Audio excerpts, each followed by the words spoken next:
that you used to have anxiety when you were in school, or at what level did you face exam phobia or exam stress? At which was it during school, or was it during college, or later on? See, I never faced exam phobia, but definitely I faced a lot of stress when I was giving my board exams Okay. during class 10 and class 12. Okay. Because I had recently changed school like 2 years back. I changed my boards in class 8 Okay. from ICSE to West Bengal board. Right. And West Bengal board used to be really, really harsh at that time. They used to have like exams where you had 9 and 10 together and 11 and 12 together. Okay. So it was a completely new experience for me, and that was something that was scary. Okay, so when you say it was very scary, what kind of physical or mental symptoms did you have at that time? Well, the typical things like feeling very acidic, throwing up in the morning of the examination, hands either sweating or turning really cold, and this feeling of I'm going to forget everything. Okay. And everybody else is going to do really well, and I'm just going to stare blankly at the paper. Okay. And all of it.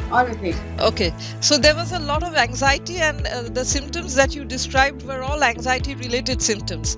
So, Yeah. So how did you actually manage to go and give the exams? I mean, how did you physically get inside the examination hall and appear for the exams? What did you do? Firstly, I had no option really to run away. Okay. Because my parents were waiting right outside to ensure that I would run away. Yeah. And did you want to run away? No, not yet. You didn't. No. Okay, but you just kind of thought that what happens if you go blank when you get into the examination hall? That was your worry. Yeah. Okay. Yeah. So was there anything that you actually told yourself just before you entered the hall? Is there any kind of thing? Did you take any god's name? Like, we used to be told you take some god's name and you keep ranting until you get the papers. Did you do anything like that?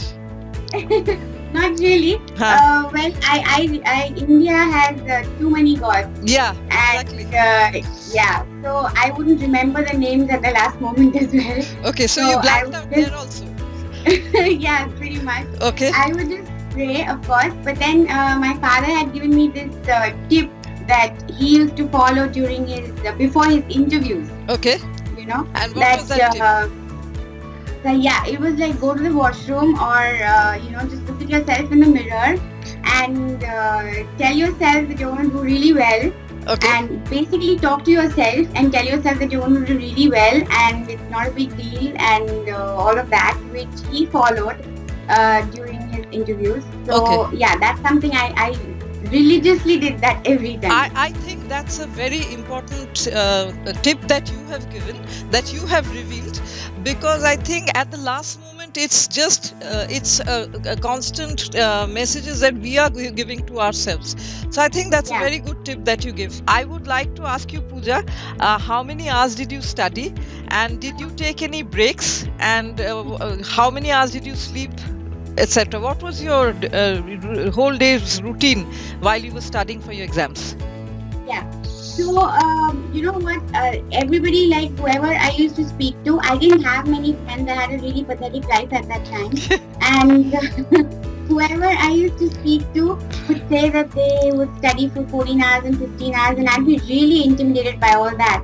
And because I cannot study for more than 5 or 6 hours a day. Okay. That's something that I can't do because I concentrate a lot and I get tired. Right. And so I spoke to my mom and she said, it's not important how many hours of work you put in, it's more of quality than of quantity. Absolutely. So you have to study at the pace and in the pattern that you're comfortable with. Absolutely. Don't try to look at what others are doing. So, my parents made it very clear that I would have to pretend that I am waking up early in the morning and I'm doing everything throughout the day and sleeping at night, which is what I would have done during my exams. Right. So, there was no concept of staying up all night and studying. Okay. I would get up early in the morning around say about 6:30 or 7 and eat and study for about 2.5 hours, take breaks, take a shower. I had to sleep in the afternoon. It was like something because when you sleep your brain gets really refreshed. Absolutely. So I had to sleep in the afternoon, then in the evening I would study again, but I had to go for walks. Okay. Like I had to go down, take long walks in the evening and all of that. So it was a very, my dad had actually made this routine up and he had pinned it on the notice board. I would be dishonest if I said I completely followed it. I did not. Okay. But I tried to. And I would basically study for 1.5 hours, take a break of 15-20 minutes, then study again. And whenever I would take a break, I would make it a point to even start walking around in the house. Okay.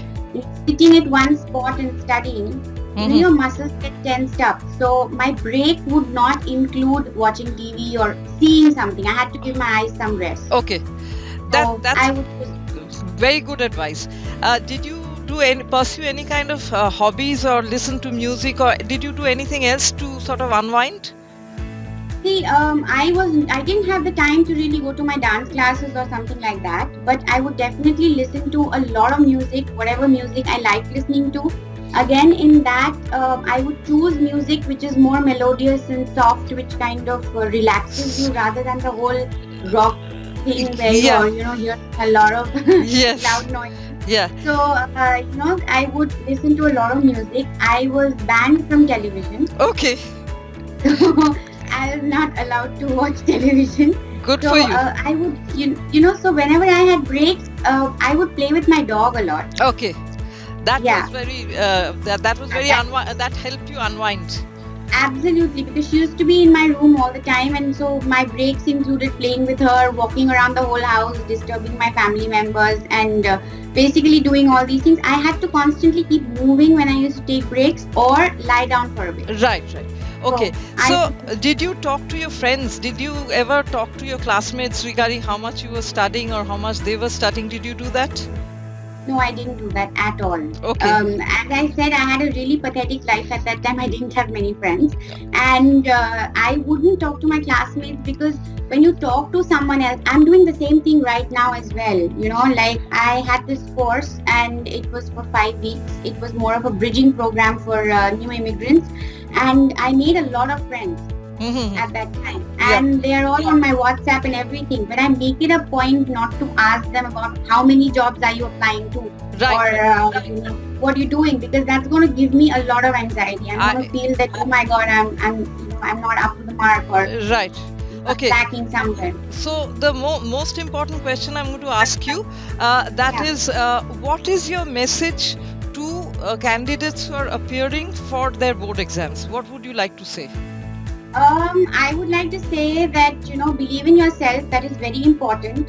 And set a target, because I had set myself a target that I would get between 75 to 80% and I touched 80%. So set yourself a good target and grow the target as you proceed. Like I started with 3 months back, I said, okay, I'll be happy if I get a 60%. So after a month, I made it to 70. And by the time I was appearing for exams, I made it to 80. So don't just set yourself a really high target. An unrealistic target, yes. Absolutely, because you're going to, and you have to, walk up the stairs to reach that target. Absolutely. So that process is something that you should enjoy. I know it's very difficult to enjoy yourself before your boards. Yes. But you should think of this as an opportunity where this is a process rather than, I'm going to be depressed for 3 months and then I'm going to somehow give the exam and wrap it up. Of course, you need to study well, make a lot of notes. It's very important to make notes because when you write, you tend to remember things better. Absolutely. Yes, very valuable advice that you've given. Yes. Of course, I would say that if you can't do a lot of exercise, at least resort to taking long walks and eat well, like eat nutritious food, drink lots and lots of water because you need to keep yourself hydrated. Absolutely. and do a lot of practice tests. That is very important. Mock test, yes.